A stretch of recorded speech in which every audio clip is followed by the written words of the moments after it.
Well, the book's called Bad Ideas, question mark, because the question mark really is whether or not technology is good or bad for us. And the argument, of course, is that technology is essential to increase progress, but technology has a bad side. What should we look at? Human genome, would that do? Amounts as a hugely important piece of science. Dr. Michael Dexter, a very famous scientist, said more important than the invention of the wheel. If so, 8 years later, it's a wheel that's hardly turned. It's not actually benefited anybody.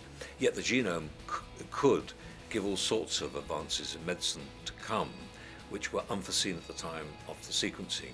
And there's a downside, of course, because it means that we can start to invade privacy using DNA in a way that was never possible before.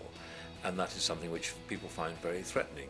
It is of some concern, for example, that 1/3 of all black people in this country are on a DNA register.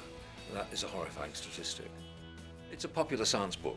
I mean, I think that's how I would describe it myself. It's a book written for ordinary people to understand a bit more about science, to recognize the conflicts that scientists go through, and I think also to learn a bit more about the history of technology, which of course is actually quite a fascinating history and often quite surprising.